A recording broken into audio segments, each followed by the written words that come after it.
Priyanka's কিচেনে আপনাদের সবাইকে স্বাগত। আজকে আমি হেলদি একটা রেসিপি আপনাদের সামনে নিয়ে আসতে চলেছি, তাহলে দেখতে থাকুন পুরো রেসিপি। গ্যাস অন করে একটা কুকার বসিয়ে নিয়েছি আর দিয়ে দিয়েছি 2 টেবিল চামচ বাটার। বাটারটা মেল্ট করে নিচ্ছি একটু।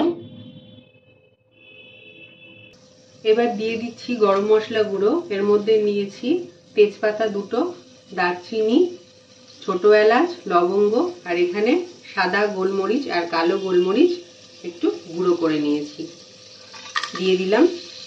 আপনারা চাইলে কিন্তু সাদা তেলেও করতে পারেন। গরম মশলাটা আমার আনানো হয়ে গেছে, দিয়ে দিচ্ছি ছোট পেঁয়াজ অর্ধেক করে নিয়েছি, এগুলো 4-5টা দিয়ে দিলাম।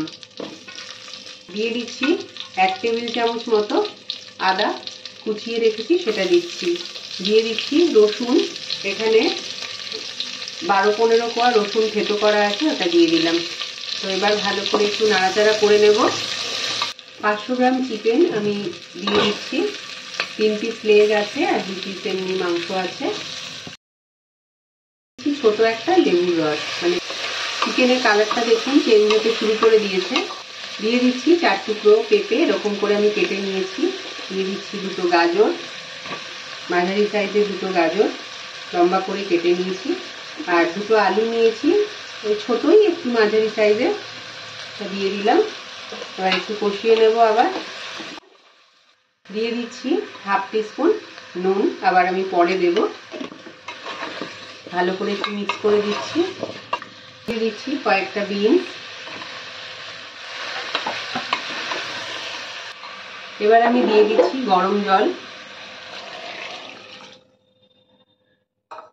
স্টুয়ের ঝোলটা যেরকম রাখবেন, জলটা সেই অনুপাতে দেবেন, আর সবজিগুলো সেদ্ধ হতে হবে। এবারে আমি কুকারের ঢাকাটা বন্ধ করে দিচ্ছি, দিয়ে আমি 4টে সিটি দিয়ে নেব। কুকারের ঢাকাটা খুলে নিচ্ছি, গ্যাসটাকে অন করে দেব। এখানে আমি কর্নফ্লাওয়ার গুলে রেখেছি 1 টেবিল চামচ, আর সঙ্গে নুনও দিয়ে দিয়েছি, কারণ আমি নুন 1/2 চামচ দিয়েছিলাম, তো স্বাদ অনুযায়ী নুনটা একেবারে দিয়ে দিলাম। এটা দিয়ে দিচ্ছি,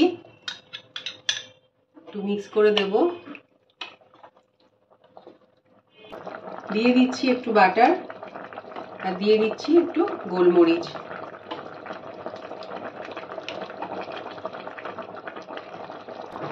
গ্যাসটা অফ করে দিলাম। তো আমার স্টু একদম রেডি। তো বন্ধুরা, তৈরি হয়ে গেছে আমার কলকাতা কেবিন স্টাইলের চিকেন স্টু। বাড়িতে আমার মতো করে একবার ট্রাই করবেন, আর যদি ভালো লাগে একটা লাইক করতে ভুলবেন না। তাহলে এখানেই শেষ করছি। নমস্কার।